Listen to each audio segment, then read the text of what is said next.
this episode, we have a special guest, the Wargaming Sorceress, an Instagram sensation and a vanguard of Conquest.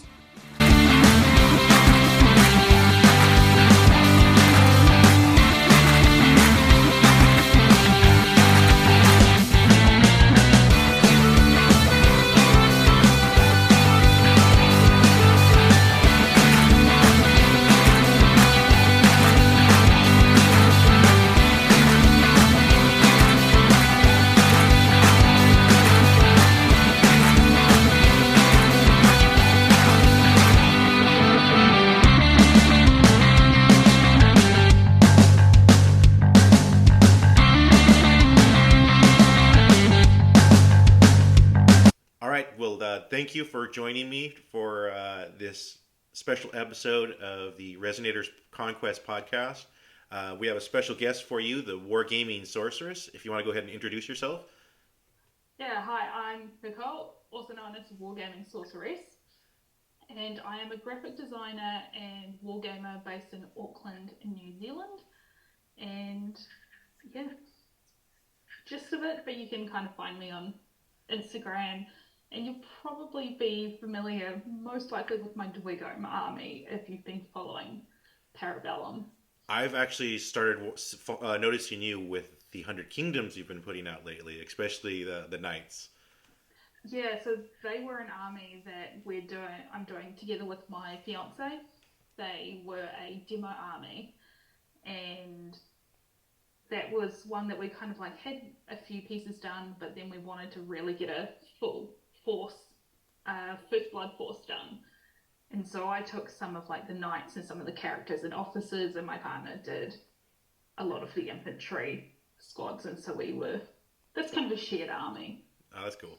I actually have right now all of the armies to make sure I can do demos for the game in general. So I definitely know the feeling of you want to get everything kind of at least a little painted, so when you're doing demos, they're not just all like gray plastic. Yeah, like between myself and my partner, we have all factions but the Wadroon and the Old Dominion. Oh, nice. And one of our good friends has the Old Dominion, and one of our community members has Old Wadroon. So in terms of the community, we have everything. That's great. That's good to hear. So how did you get involved with Conquest? So this is one where originally it was my fiance who got into it. It was about 6 months after Conquest came out, and so just the two-player starter set and few of the actual regiments. The ones that came free? Dwegome I think they were in the process of about to be released, and initially Panda was like, "Oh, do you want to play this?" And I was like, "Nah, it's not my kind of game." And so I didn't get into it then, but my partner did it for a little while, and then we really got back into it about when First Blood came out, because we're both more into skirmish games. Okay. And then I think it was I was holding off because I was waiting for Project 6, and I'm one of the people that is waiting for the Weavers. Oh, and no. I was like, I'll wait to see what's the outcome of Project 6. And then the Weavers, they failed in the vote. And so I was like, do I wait? But it might be taking a long time. I suppose I'll just get a army to get me through till the Weavers come out. And that's when I started the Nords. Oh, okay. Because at the time, I hated the Dwegome's aesthetic. And I was just like, nah, don't like it. Normally I like dwarves and that kind of thing. No. When I first got into Conquest, I actually didn't like the Dwagom just for the fact that I had 3D printed like hundreds of dwarves and just painted a whole bunch and just done like all these kind of dwarf stuff and projects and stuff. And then I was like, I don't really want to go into that side of things. And so that was actually the last army I started collecting because of it. And it had nothing to do with them aesthetically. It was, or like even how good they are in the game. It was just, I had overloaded myself at the time personally with dwarves. Yeah, and I tend to like elves, and particularly wood elves, hence why I'm into the Weavers. I gotcha. And my partner had claimed the Spires, and so then it was basically between the Dwego, Hundred Kingdoms, and Nords. And Hundred Kingdoms is just felt to me it's just like vanilla Yeah. like army. It's just like the human faction, and that's always been boring to The me. standard human army, yeah. Yeah, I'm never the one for just like the standard human army. And then Dwigham, I didn't like the kind of industrial aesthetic initially, and then so I was like, oh, North could be cool. And I'd just taken a painting tartan class at one of the Reaper cons, and so I was like, oh, that'd be cool, kind of do like Scottish Viking kind of thing. And I was like, cool, yeah, I'll go with Nords. And I that's did how I ended like up with that army. your blooded that you painted. I seen on Instagram. I did really like that. It was a little bit different, completely different than this color scheme I went for my blooded. But I really liked the kind of, I don't know. It felt like it was almost like frosty and frozen, and in like in that kind of environment. And not only the skin, but then like all his clothes really felt like really like that thematic. I really enjoyed it. And it is actually, it's very intentional in the way that I do my color schemes. Oh, okay. Well, I was going to get to that as a further question Yeah, down the line yeah. because me, I'm real sporadic with it. I don't. You coming from graphic design, I'm guessing that's probably why you have a, you know, a good idea. But we'll get to Yeah, there soon. yeah, yeah. Um, so then do you actually play the game then, or do you just mainly paint? So I do play the game. I am a community vanguard for my area. There's two of us in there, and it's quite interesting because Chris is very much last argument, and I'm very much first blood. That's perfect. Um, yeah, it worked out really well, and I'm very much I like narratives, so I tend to be more of like a casual play and more very much first blood, and the fact that you can create these cool narratives and you can create almost like custom missions or stories like quite often we'll do the Dwegoma are like infiltrating a Hundred Kingdoms city or village. And so we have a whole Hundred Kingdom terrain board that we created. We have named the town even, and so What's the name of the town? Hilverton. Pilverton. I like Yeah, it. that was my partner's naming, and so we like to create narratives. A lot of the community is probably a little bit more organized play. They're a little bit more serious in tactics and that kind of thing. But we have, because our community is kind of small, we haven't gone into true tournaments yet. So it's hopefully going to change this year. So I'm the same with our little group. We've been trying to grow it, and it's just it's one of those things. People get the armies, and they slowly build it, and then they slowly paint it, and then they're like, okay, now I want to play. But I'm like, well, that's like a year and a half ago that you bought it. And like I've been itching this whole time to get you to going, but it's a process. yeah, our community here in Auckland are going to be doing a true slow grow league this year, starting off with doing small kind of first blood level and then working up to last argument at hopefully towards the end of the year. So we're kind of helping to get hopefully new people in, but also push people to get their armies painted and start getting forces for tournaments. That's the one thing I actually very much enjoyed about First Blood. Is I feel like it's a way to get yourself into the game when you don't want to just buy like, a couple $100, like $500 worth of stuff, of army just to play Last Argument. You can just buy one box, maybe even borrow some from somebody, or even play with proxies. And you're like, you're into the game, you're playing the skirmish. You're like, oh, this is actually kind of fun. And then you start voting, and then you start, learning more of the lore, and then you just kind of start getting into it. And then you get your big army, and then you start playing Last Argument. But Yeah, I really think First Blood was a great move for Para-Bellum because it is such a nice entry point and the rules aren't too different. Don't know about Last Argument 2.0, how much that's going to drift things, but we'll see. it gives you a good grasp to move on to Last Argument. I definitely agree. There's some differences, and it's going to be harder for people to build armies because of Last Argument and the mainstays and restricted and that sort of thing. Mm. Because I know that's the number one confusing thing for people when they like they're how do I build this army? I don't get this, and I don't get why the army builders like still has that alert. And I'm like, well, you gotta look at the mainstays and restricted, and you gotta look at Yeah. at least the army builder doesn't allow you to take what you can't take for the different characters. Mm. So at least that's kind of helps. But like if you just had the book too, I mean, you're kind of a little bit lost at the beginning because it's not like most other games that I'm used to. Yeah, it's why I quite like the changes they made to First Blood and 2.0, in that you just pick your character and then you just pick what units you want to take. It, You have one it's character and whatever units you can to take up to your points limit. and I think that's the part that makes it fun too is that you're not like restricted by certain things like I want to take my strategos but I want to take my Moris and Kurs at the same time so I was like let's do first blood and let's just do it that way even though they usually don't work because of the actual the abilities the command abilities and stuff like that they have but it's still like if you wanted to you could and just take the one squad of legionnaires or Mm. Praetorians um, but I really like that freedom of being able to choose whatever you really want to and kind of build it the way you want to in First Blood. Yeah. I started in Last Argument and I've been slowly kind of liking First Blood more and more. The more I play it, the more I kind of like it. And I feel like it's almost more strategic. Whereas in Yeah. Last Argument, I find myself like, oh, let me figure out how to get around terrain and like, oh man, that's just not going to work right. And it's like, I don't know, it's different. It's much different. Yeah, I feel like Last Argument is more of a movement game. You have to figure out how to do your movement to get to where you want. Where First Blood takes away a lot of that frustration, which I had with the movement, and it's just a little bit more of, okay, how do I line the units up against the best enemy unit? Yeah.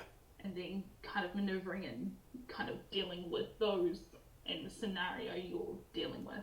And while I don't like I like it that there's a difference between Last Argument and First Blood in when guys in when they're in melee, you can't shoot at them, and I'm like, oh man, that makes it such a difference because then I'm just like, let me just go get my guys up into engagement range so that you can't shoot at them, and it Yeah. makes a big difference because I don't know in Last Argument you're not thinking that you're not thinking like, well, if I do this, then they can't shoot at me because they can shoot at you. Yeah, there's a lot of text of going, okay, they're going to get charged this turn. I guess I should put them early in the command stack so that they can actually do something before they get locked up. Yeah.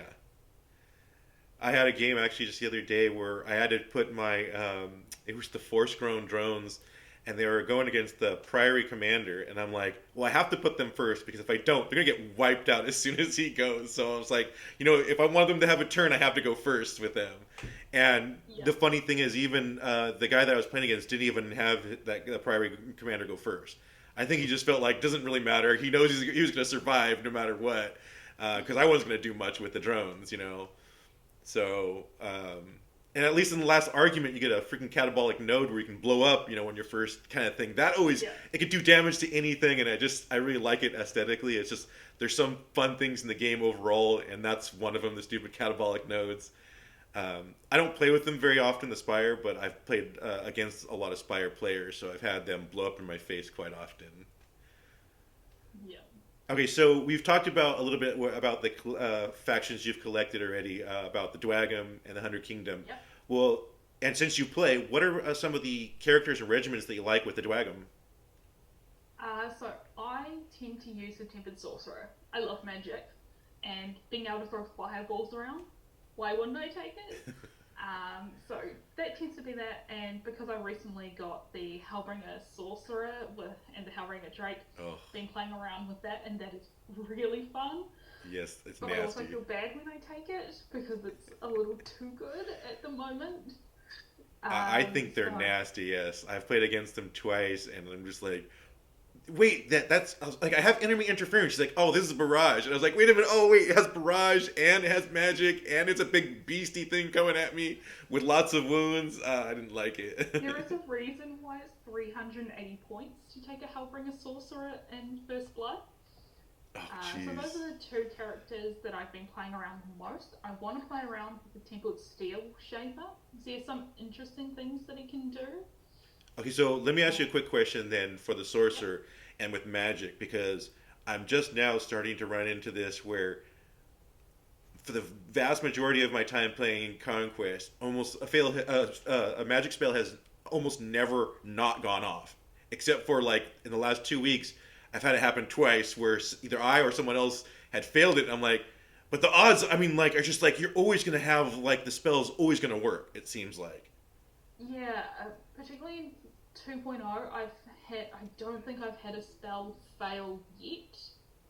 In first uh, 1.0, I had spells that would fail because there was actually scaling. Oh, okay. And so, depending on the size of the other, like the enemy or target regiment, it could make it harder. And so, or like the number, the size of The the unit. attunement went up basically because I know they Yeah, changed it. It wasn't attunement in the first one, yeah. yeah. And so, I feel like having taken this actual spell scaling out, it's made it a lot easier to get spells off. And I feel like magic might be a little bit too powerful at the moment I think so too. Just because because it happens, there's like there's no way of it failing. Almost, it's like you have to roll really badly most of the time for it to fail, and usually those are really bad rolls. Like I'm rolling 6 dice and I'm failing with all of them. And I'm like, how did that work out? I only needed one success, you know. yeah, I have found though with like coruscation, I will get the spell off, but sometimes there would only be like two or three successes out of like, or like one or two, and so depending on what unit you're actually targeting, it can not be as effective as Yeah. you would think. So you need to kind of really think about which unit you're targeting with magic, I think. Hmm. Okay, so was there any other characters or regiments that you really liked about the dragon? So I love Dragon Slayers. I feel bad taking them because Cleave 3 and Wargaming Defense is just really strong. I generally don't take them to a lot of the games unless we're kind of like, this is a serious game. It's gonna make I people think I've, cry. because I think it's like, for four of them, it's like 200 points in First Blood. And so that's a decent chunk of most armies. Yeah, I take the Steel Legion, and they're pretty hefty in that too. Yeah, they're kind of like the same kind of boat. Um, I really like having the bulk hold warriors, Inferno Automata. I generally only have like one or two of them in a First Blood army, but they're great for just getting up the board early and onto an objective, getting objective points round one, round two, and then they might get taken off round three, but I've already had 2 rounds of getting victory points. Right. Hold Ballista are a great staple as well. Those are the guys with Um, the cannons, kind of on their shoulders or heads or something like that, right? so they're the ones with the hand crossbows. Oh, okay, gotcha. I have Fireforged. I haven't tried them on the table yet. That's something that I could be interested in trying out. I've had kind of like a standard list that I've been using for a little while, and it's time to now start looking at some other things. I haven't played a lot of Nords in 2.0 for First Blood, but I love a lot of the beast kind of side of them. I have Raiders and I have Huskars, they're a great staple, but I love the Fenir, the Ogre, and Trolls. Trolls Yeah, have been toned down a lot yeah, they in have. 1.5 and 2.0, which is probably a good thing. They were a little bit They're nasty. still nasty, but not as bad as they used to be. Yes. You can kind of shut them down easily, a lot more easier than you could in previous versions. Yeah. I love the idea of the Ice Jotner that's just a spell casting giant, but I haven't been able to put him into a list yet. So it's It's about expensive. It feels like 400, 450 points or something like that in First yeah, Blood. and it's like ridiculous to have all that. Then you're like, well, if you have four objectives points, you've just neutered yourself trying to play this game. If it was just a straight battle of attrition, then sure, yeah. But any Yeah. kind of objective play, unless you're playing like 1,600 points or something, I feel the same way because Um, I've done the Hill Giant and he's not quite as bad, but still just they eat up so much points. I feel like in First Blood it's really hard to get those monsters in there. it Sometimes really even is. brutes and cavalry are a little tough because then you have to feel like you have to wipe out the other opponent or else you're gonna lose the objective play. Yeah, I was talking to my partner and friend last night about that and how, because my partner's been playing the Hundred Kingdoms army a little bit, and how he's kind of like, I don't know about taking household knights because, like, in kind of comparing them to brutes and like in the spires, brutes are kind of better in First Blood because of the fact that cavalry really need that charge Yep. to do a lot of the damage that and then kind of trying to do a withdrawal is kind of risky. Yeah. So it's kind of hard to use cavalry in First Blood. Whereas brutes, you just send them up and let them wail at something and then one of them will eventually die. The last game I played, First Blood, was actually Spire against the Hundred Kingdoms, and he brought the Priory Commander and one Priory Commander and the one Crimson Tower, and I was scared of both of them. But I took my two brute drones, and went up and charged his Crimson Tower and killed him. But then his Priory Commander charged my two brutes, and that just with the charge and then the clash right afterwards, he wiped them out completely. I mean, he did much more damage. I killed two of my two brutes with one guy compared to the two brutes killing one Crimson Tower cavalry. So it was really tough to play against them too. So I mean, it's kind of 50-50. Yeah. They're hard to bring out, but when they come out, they can be really nasty. Yeah. When they're used really well, they can be nasty. If they're charging the right thing, they just blow things over. But it's as soon as they get slogged down that you're in trouble. Yep, yep. Um, all right, let's move on to some more of the painting stuff. Sure. What kind of paints do you prefer to use? So I use a mixture of paints. So recently started using scale 75. I love that it's a longer dry time, so it means that I can do a lot more of like wet blending and things like that. Do you? Is Uh, it local? There, can you get it locally? yes, I can. Yeah, our local gaming store stocks it, which is quite nice. Oh, that's nice. I can't get it Um, anywhere around here. I have to order it online if I want scale. right, yeah. I also use Vallejo. That's kind of like the core one that I use. Mhm.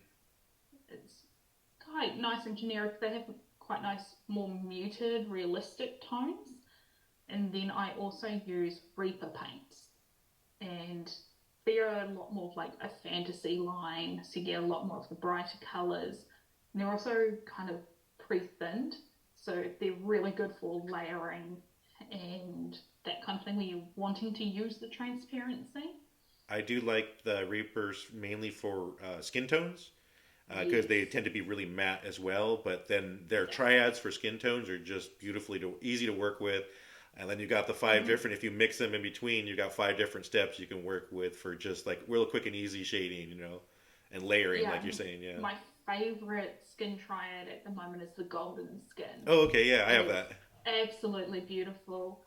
I wanted to get the olive skin tone triad, but they firstly discontinued it. I think you can only get the olive skin Yeah, I got it in now. a pack of different skin types. It came as a single, and I was like, "Oh, I want the other ones," but it only came with the one olive skin out. I didn't know Yeah, that it was there used to discontinued. be a proper olive skin triad, and Hmm. then obviously it wasn't selling it well enough, so they just kept the actual just skin tone color. Hmm. But golden triad and the tan skin are kind of my most common ones that I'm using at the moment. I really like the the rosy skin lately to try to get some kind of more reddish tone in there. Sometimes I'll Yeah. just use that like the regular rosy skin and kind of glaze it a little bit in order to put it over something else to give Mm. it to more of a reddish tone. Just Yeah, because I that's like one it. I haven't picked up. I'm interested in that and also the bright skin tone Yeah, because that one's a both. little white for me. It's a, there's a little just too Yeah, bright. yeah. We have the fair skin tone as well, but I feel like it's a little bit too light You said as fear? well. Yeah, Oh, I don't have that one. No. it's it's very white, very light Caucasian skin. Okay.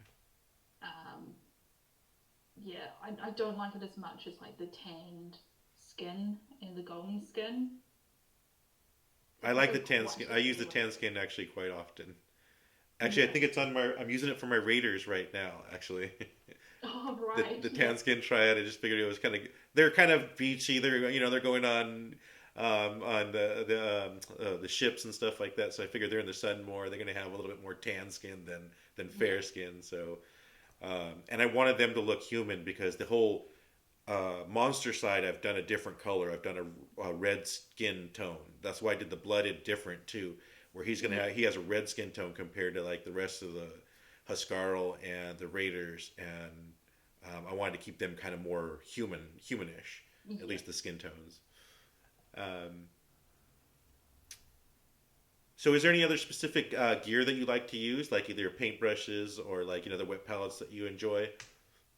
So I got the exemplar wet palette by Gaming V, and it's a great wet palette if you're in a more humid area because it actually has a vent that you can open that Oh, helps moisture escape. Because I had problems with like the Masterson yeah. wet palette where I would get moisture on the top of the lid on the inside, and then that would drip down and that would cause problems with my paints. Oh, Whereas okay. this actually lets some of the air out and some of the moisture out. So it keeps the paint wet, but any excess is actually basically whipped off, which is quite nice. And it also comes with like a little dry palette that you can use alongside it, like your metallics and like inks and things like that, that you Mm-hmm. don't really want to put in your wet palette. I don't use anything special for whites. I'm very much use what you have. I used to always use Winsor Newton Series 7 brushes. Oh, wow. Those are kind of Uh, expensive, aren't they? they're very expensive now. I went to get a replacement one and I think they're about 55, $60 New Zealand at the moment. And I went, maybe not. Yeah. So I've started using some synthetic brushes, and brushes are going to be very personal. I like this one here, which is quite a long Oh, handle, wow, yeah. Da Vinci Top Acryl, and I like that I it kind of the way it sits nicely against my hand and sort of weights it, but I can still kind of pull my finger down towards the ferrule for detail work.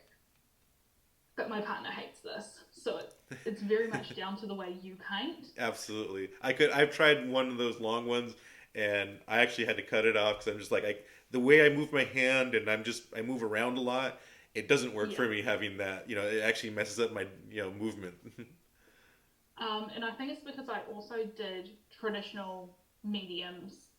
Like growing up, I did a lot of art mediums, so I'm used to a lot of different brushes.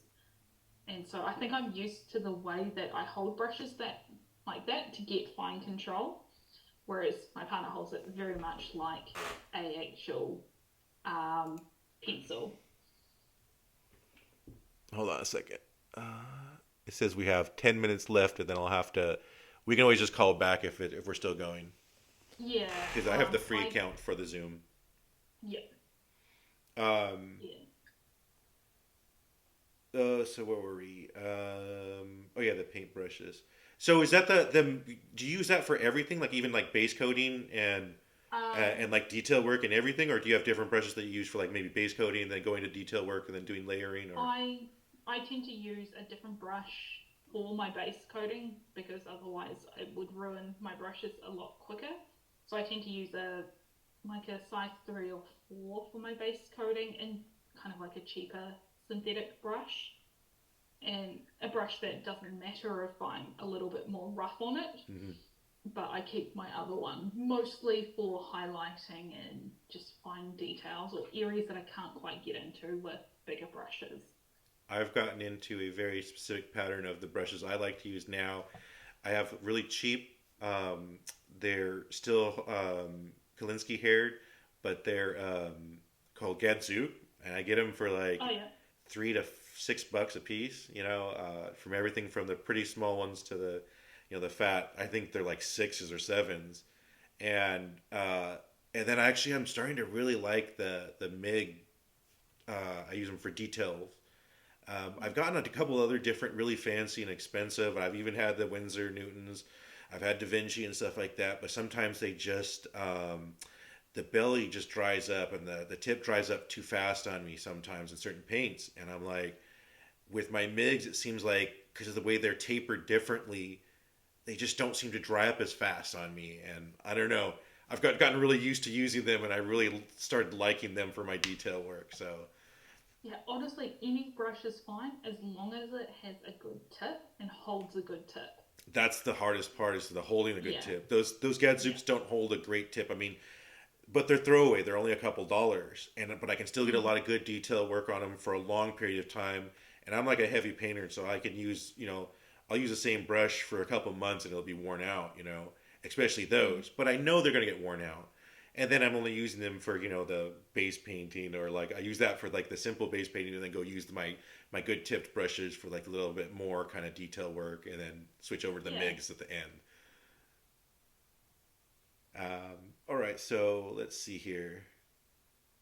So, what would you consider your painting style? And like for me, I consider it really. It's like layer. I layer and put layers on top of layers. Even if I'm just doing a simple like paint job, I'll still do three layers, of something just to make it look correct. At least for like the tonals of like a shadow, the Hmm. midtones, and then the highlight kind of a thing. So, what would you consider your paint style to be? Similar, I do a lot of layering. I do generally my armies are very much shadow, midtone, highlight, and I do tend to do a lot of wet blending.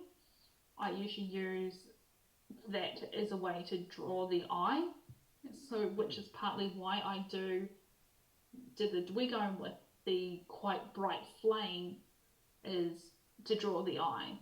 I like the blue And flame, by the way. yeah, thank you. That came out from me being like, I don't want to do orange flame. What other flame is there? And and then that's why I use quite a dark scheme for the rest of it. I do a lot of techniques and color tricks to draw the eye where I want it to be. So I use a lot of like contrasting colors, like complementary colors. Just why you'll see a lot of like blue and orange tones, Hmm. just kind of like my Nords. And yeah, generally sort of neutral tones or kind of dark tones with a bright proper color or something that draws the eye. In the case of my Nords, it's generally going to be the tartan that I'm doing. So then, how do you get your inspiration? Because I know for me, I'm pretty much like I'll look at the box art, either that or I'll just pick a color on the color wheel and then use complementary colors to it. And I don't have a real like color schemes, or I roll a dice and try to figure something out. So how do you come up with inspiration, or where do you get your inspiration for doing your color schemes? Sure. So for my Nords, it was very much thinking about what's the environment they would be in, and then doing that, I decided to kind of like get inspired by landscapes and just photography from Iceland and Greenland. And then I pulled colours that I saw out of those photos and used those for the base of my colour scheme. Oh, nice. And so I wanted to have that kind of like icy kind of vibe, given that in Aya they are in a very icy area of the world. And then I went with like the orangey tones to create the complementary scheme. Mhm. With the Dwego, I, as I mentioned, I was like, orange flame is boring. What else is there? And so I looked up just different flames, and then I found the gas flame, which is where that color scheme Okay. for the flame actually came from. I adapted it slightly, but that's the basis of it. And then I started thinking about like, okay, if the Dwego see this kind of flame as a blessing of war, how would that affect their kind of like society and things like that? And so my regiments actually, their beards are all based on the flame. Oh. And the way that I've done it is that the the beard reflects what aspect of the flame they actually relate to. So regiments that have to be a little bit more level headed have more of the red orange tones that are from like the cooler part of the flame, whereas the berserkers and like the hold warriors take from the more blue end because they're just like, let's get into it. Wow. And so I That's kind of really take quite a, thoughtful. yeah, I approach it very much in the way of like a branding project of like, what is this army? How would they actually represent themselves in the world? Yeah, I'm very much a lore person, and I have lore for my armies. That's great. The only thing I've done with kind of similar to that was that in my 100 Kingdoms, I had my partner at the time. She's the one that picked the color scheme for me. But when I was actually doing them, I thought like I had the mercenary crossbowmen, and I'm like, well, these are mercenaries. They're really not part of the army. They're paying these guys to come out here. So I was like, I can't put those house colors on the mercenary crossbowmen because they're just paid, you know. So I actually made sure that they didn't have the color scheme of the rest of my army, and that was like, I guess, the most in depth I thought about something like that, of like, how the regiment would look compared to the rest of the regiments, and yeah, and just making it more thematic for like the lore type of thing. Yeah. I have a friend that's also been doing Spire, and she's got a very particular way that she likes to do the color schemes. And so Oh she's yeah. saying like, oh, the lineage are this, and the highborn are this, and I'm like, oh, well, so what color are these ones? And she's like, oh, I haven't figured that out. And I was like, well, isn't that part of the lore? And she's like, oh no, this is my own color schemes. And I was like, here I am thinking it was just part of the lore, but it was just her own kind of, what in her mind, how she thought they would be color schemed and everything. Yeah. Um, that's great that you. I'm glad that's awesome that you think that in detail. I was actually in my Fallen Divinity that I'm painting right now. I was thinking, and someone was thinking, you were thinking way more than I would, but I was in the little marble head that she's sitting in, and she kind of has a little nest there. I'm like, well, where are the parts that she's going to have like her wings or claws kind of like more go and kind of scratch? Because I figure those would be less dirty than the rest of it. So I was Mm. dry brushing. I'm like, I'm gonna do dry brush those areas a lot heavier to make sure it looks like those are worn. And he was like, Yeah. "You're thinking way more than I would." And just like you're thinking way too much. Not too much. It's great to see, but I'm just trying to get paint on there and get them colored in some way. Do you ever like come up with like write actually the stories and the lore that you come up with for the color schemes that you do? Yeah. So on Instagram, where I've shown some of my characters and some of the regiments, there is little lore kind of things described in the captions. That's awesome. Yeah, so like my main character has a name. Can't remember what it is off the top of my head. But yeah, I do. That's great. So what I was going to ask is that you've already mentioned that you were voting for the Weavers. Yep, So then you do participate in the living world. I do. Yes. How often do you go on and like read and catch up, or are you like on there every week to try to make sure you get your votes in? I try to get on every week. I do forget sometimes, but yeah, I do try and get on every week to see what's going on and um, see what's going on in different factions as well, not just Nords, which is the one that I mainly follow on the Living World. But I also like checking in with like the Alchemist and some of the Spire characters as well, just see what schemes they're coming up with. I definitely have enjoyed it. I think that's one of the unique things about the game in general is it feels like we get to guide it where it's going, and the voting Mm. process is very nice. So have you voted on the Project 8? I have. I've been voting for Sorcerer Kings. Oh, okay. I have been voting for Hell. It's just that one Yeah, caught my eye, and I thought it would be the better faction. It was winning last week. We'll see how it does this next week. yeah. I think there's about like 2% in it at the moment when Yeah, I it was last something like voted. that. Yeah. Yeah, it's pretty close. Um, I have to I say, like the sound of both, but I'm just drawn to the Sorcerer Kings more. I, Just I thought that was actually going to they're be leading, to be very honest, from some of the stuff I heard same. and the other people's, their comments and stuff. But maybe there's the quiet majority that's actually voting the Hell. Mm, Um, and I have to say, last with the Old Dominion, I was the one I voted for them too. So I was very happy that they came out and they actually came out. Um, their aesthetics is just kind of exactly where I've wanted them. It was and that's why I kind of want the Hell to come out. I feel it's going to be sort of similar, but not quite. The Romanesque type part of the Old Dominion is what I really liked about them. Not necessarily the undead, but that yeah. kind of look, the big shields and like the hats and the fancy armor and stuff. It looked really cool when I saw the artwork for it, and I was like, yeah, this is what I want. So we'll see where this one goes. There's still Yeah, be interesting when we get the renders and see whether things change slightly.